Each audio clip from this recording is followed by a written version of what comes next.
Giving people AI advice made them 3 times less accurate and more than twice as confident. That gap between feeling right and being right is where we start. Also today, a lawsuit Apple might not need to win, a computer that treats noise as fuel, and a trillion-yen bid for independence running on American chips. 5 stories, 5 different reasons to care. So how does advice make us worse at thinking? Look at the experiment. 3 little words might be the most underrated thinking skill we have. I don't know. And according to a new study, AI advice nearly deletes them. When people had an AI available to consult, their willingness to admit they didn't know something collapsed from 44% to 3%. Now hold that thought, because here's the contradiction. With AI advice, accuracy dropped from 27% to 9%. People got about 3 times worse. But confidence? It jumped from 30 to 76%. Wronger and prouder of it. Wronger and prouder of it. And the researchers made the test deliberately unfair. The team from the University of Milano Bicocca, École Normale Supérieure, and Sapienza University of Rome used questions AI usually flunks, like the color of a team's uniform in Bend It Like Beckham, and a model that was mostly wrong on them. So this wasn't sensible trust in a reliable machine. Some people actually knew the answer on their own, then asked the AI and switched to the wrong one. Even paying them for accuracy barely helped. I don't know responses only crept back from 3 to 8%, miles below the 44 without AI. People became much worse. The accuracy was only 1/3, but they were twice as confident.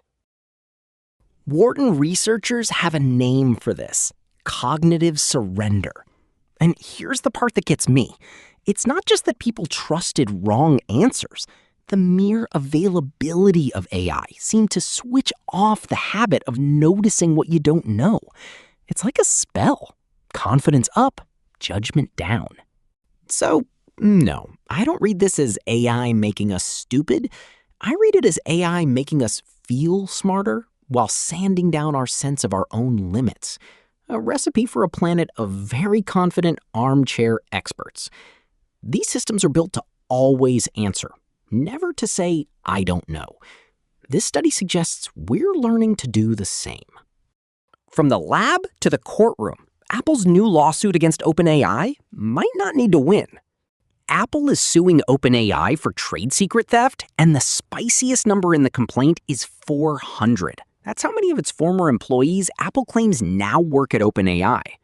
The suit describes a pattern of pressing Apple staff for confidential information, and it names Tang Tan, OpenAI's chief hardware officer, the guy building that long-teased Jony Ive device.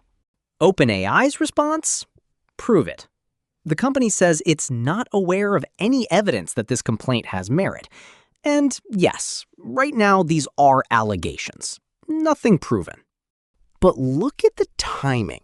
OpenAI has confidentially filed for an IPO, and if that investor pitch leans on future hardware revenue, an active trade secret fight scrambles the math. TechCrunch's Sean O'Kane noted lawsuits like this naturally cause delays. And honestly, that may be the point. Apple might not need a verdict. If OpenAI's mystery speaker hits a courtroom before a store shelf, the suit already worked. While lawyers argue over AI's future, engineers built a computer out of 18 chips and pure noise.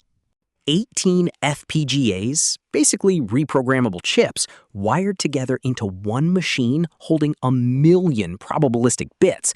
That's the largest probabilistic computer ever announced, and it runs on noise. IEEE Spectrum reports the build from a team including Naveed Anjum-Adit and Shuki Zhang. The raw material is the p-bit, a unit that constantly flips between 0 and 1 instead of holding a fixed value. A normal bit is a locked switch, 0 or 1, no wobble. A p-bit is more like a coin caught mid-flip. And here, that randomness is the feature. not the bug.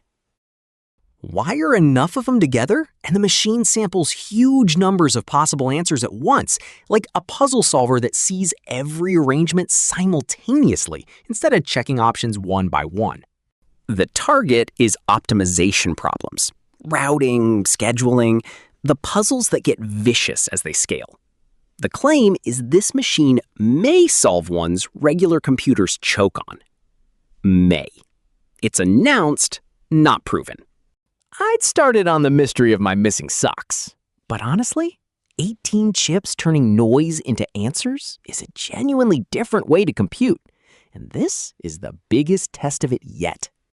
Sticking with chips, but at national scale, Jensen Huang just left Tokyo with 1 trillion yen on the table. Jensen Huang spent 2 days in Tokyo working the entire room. CEOs over lunch, supply chain chiefs over skewers and whiskey, and left with deals spanning Japan's whole tech ecosystem. The centerpiece is Noetra, roughly 44 firms, with SoftBank, Sony, NEC, and Honda at the core, planning Japan's own AI for robots and factory floors. Tokyo is putting up to 1 trillion yen behind it over 5 years. Japan wants to own the software brain. The twist is what sits underneath. The hardware is still Nvidia's. The plan is a Vera Rubin AI factory, 27,500 next-gen Rubin GPUs, expected in 2028, built by Nvidia as the world's first national AI infrastructure. Independence, running on American silicon. And the ambition matches the money. Tokyo's stated goal is over 30% of the global AI robotics market by 2040.